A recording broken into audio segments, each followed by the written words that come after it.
See, all we do is win, win, win. These Grizzlies going in. Throw your hands in the air, make them stay there. Baby G going in on the verse for my team, and you know that I won't stop now. Let the go home goal for my team when they score, cause you know they put it down. These Grizzlies wear the crown, they run this whole town. I throw that you up, because that old round beat so bad, till it's lights out. Now where's your nightgown? I ain't trying to brag, but I know that my team the best around. Man, all this hard work, throwing up bloody nose. We skating past y'all, we getting G. Welcome to OaklandHockey.org. I'm Carl Arndt with Corey Haygood, where we're discussing the team's defenseman from the 2010-2011 season, which was one of the team's strengths coming into the season and proved to be throughout. First off, we're going to talk about number 27, Jacob DeSano. Corey? Yeah, DeSano is a guy that had the opportunity to represent Team USA in the World University Games in Turkey. He did a great job there. He's a guy who's going to play on the power play, special teams. He's going to be your horse on defense. He's going to log a lot of minutes. He's going to be the guy that you're going to count on to make those smart neutral zone passes, kill penalties, set up the power play, and get some points for you at the national tournament. Yeah, absolutely. DeSano's kind of the do-it-all for the Grizzlies. Also, another good defenseman from the season was number 8, Brian Jacobs. He played a very physical role for the Grizzlies, would always make that big hit when needed, and he led the team in plus-minus.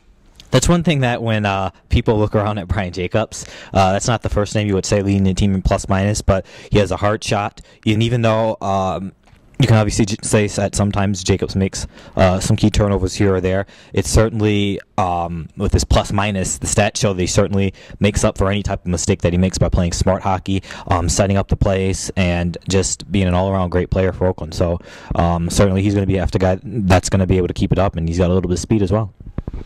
Yeah, absolutely. Also for the Grizzlies, number 12, Jeff Scheuer. He's played a very good role for the Grizzlies. He's played the majority of the games, relied upon to be in the top 6, Corey.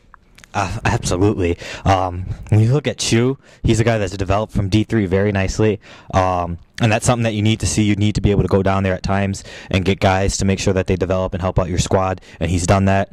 He can play some special teams a little bit here or there, and he's just a solid defender back there. And even though he's had some games plus-minus that haven't been the best, his +1 this season is certainly showing that he was able to come back from any of those mistakes that he's made. He would be the first one to tell you that he was hoping for a little bit better season. I don't think that that's anything too out of the realm of possibility, but at the same time, it's what you do in these 4 games at Nationals that counts. If he can come up and be the player that we all know he can be, then he's going to have a very good tournament. It's kind of like in the GLCHL playoffs, we saw some players step up on the team that maybe struggled throughout the season. Like you said, a little bit, had some up and down games, but like you said, it's the big moments that everyone remembers, which is important. Also for the Grizzlies on defense, number 24, Evan Chornaby. He's played a very good season for the Grizzlies. He kind of came in as one of those players where I thought, okay, he's going to be part of the regular defensive core unit, but he kind of elevated his game throughout the season, and he ended up finishing second on the team in plus-minus. A very, very good stat. Yeah, he did. I mean, he's a guy that is just steady back there on the blue line. He's a guy that you can trust bringing up the puck. He's smart. He knows when to pinch, when not to pinch, and he knows that he's got to be back there to make sure that he helps out his goaltenders as much as possible. So Nobes has certainly been a guy that I've been honored to have a chance to watch. He's been very good for Oakland this season, Carl. Yeah, absolutely. Steve Vandenberg, number 4 for the Grizzlies. He started off the season playing a few games and not playing a few games. He was kind of one of the healthy scratches for the Grizzlies. And then he played so well throughout the first half that the coaches were left to no choice but to play him. He played very well and seemed to find a very good niche paired with number 27, Jake DeSano. Is he not the best developed defenseman on this team right now from start of the season to where we are now going into the national tournament? As game went on, when you saw Vandy play well, you kind of said, well, I'm going to be cautious, it's going to be wait a little bit. And then now you look at it and you're like, hey, Vandy's going out there. Good, get Vandy out there. Give Vandy some more time, because Vandy's going to be a guy that's going to do things the right way. He knows how to play. He's a smart defenseman. And when you think about mistakes that have been made, I can't think of really anything at all that I could say Vandy has done wrong at this season. Of course, he hasn't been perfect, because no one is, but there hasn't been any glaring, super terrible mistakes that make you say, oh my gosh. He's certainly been a very good defenseman for Oakland, and he's young too, so that's great. He's going to be one of the top defensemen on the team in a few years. Yeah, absolutely. Like you said, I think you pinpointed it right at the beginning. From the beginning of the season to now, he probably is the most developed defenseman that the Grizzlies had from where they were at, and it was great to see the development throughout the season.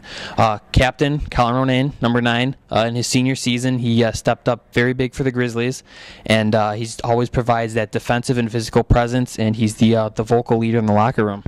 That's the important thing, the leadership of Captain Rones. They need it. It's very important. And you know what? Rones is a much better skater than he was a year ago. It's just night and day with how great of a skater that he is right now. And he's a guy that, you know what?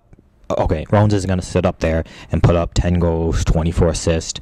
But that's not what it's about for Rones. It's about having that presence out there, having him make the smart plays, be vocal on the bench, be that leader that everyone knows that he can be, and just make the smart plays and keep everybody calm there. And that's what he's all about. And you know what? That might be one of the best assets of a team that can have, because some teams don't have that. And it's very important that we have that here, and we do with Captain Rones.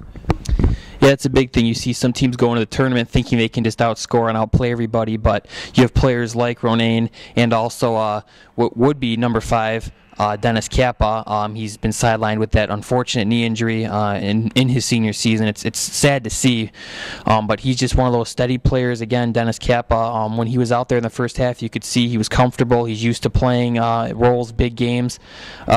Just one of the better defenders Oakland's had throughout the D1 level. Yeah, he is. He's a guy that he can pinch up well. He can get some points for Oakland, so it's unfortunate that he's not playing, but at the same time, we'll go back to Vandy a little bit. I think that's kind of a reason why Vandy's doing so well, too, because Vandy's a guy that he stepped up and filled that void nicely. Yeah, absolutely. And the last two guys we talk about on the Grizzlies defense, Dustin Hoffner, number 55, and John Pemberton, number 2, both of which came on here in the second half, got a few games in to get their feet wet with the Grizzlies. And there were some good things, bad things to see from both of them. You can tell both were getting used to getting back out there.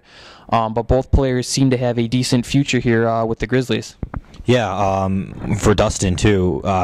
I've been very impressed when I've seen him play this year. I know that, not being in the Oklahoma trip or not being at certain other trips, you haven't been able to see him play as much, but we talked about Vandy, but he's going to be a guy that's going to be one of the top defensemen in the entire league, and that's something that it's going to be pretty special to have, and he's going to be a guy, he's going to win national championships here, he's going to lead the way, and I'm going to be talking about him breaking defensive records at Oakland when he gets a full season, and Pems, he's got to be ready. He's got to be ready to go because you never know, even if you're that 7th, 8th, 9th defenseman or whatever he may be at this point or whatever anyone may be at this point, he still has to be ready to go, mentally prepared, physically ready to go because he can't make any mistakes if he's called upon. You never know what's going to happen. National tournament's a tough physical game. Guys get sick, guys get injured, and you need to be able to make sure that you have a steady D back there in PEMS. Yeah, absolutely. That's the big thing. The national tournament, possibility of 4 games in 5 days. You have to be ready to go. You have to be ready to play. Any moment, any situation for the team. As you said, injuries happen, illness happens, fatigue happens. So it's a big thing for the Grizzlies to have depth on defense, and I think that that's something that has developed with Steve Vandenberg, learning from players like Kappa, who's still around. He provides a good presence for the team still. Ronan, talking to all these younger guys and working with them. Desano, his experience from Turkey. It's great to have the depth and experience on the blue line. It is, and that's exactly what you're going to need. Looking back at past national tournaments, it's been the teams capitalizing on their mistakes, and the Oakland defensemen are going to have to be aware to not make any mistakes to leave picks or Toter, out to dry. And we say Toter because you never know what can happen in a national tournament game. You never know if, you never know. So that's why we always say Toter and Picks, even though Picks is going to be the guy going for the most part. But in that regard, too, as we talked about in our goalie preview, too, is Tote still has to be ready to go in at a moment's notice and be able to come in and win a national championship, because that's why you have a backup goalie. That's why you have 7th and 8th defensemen.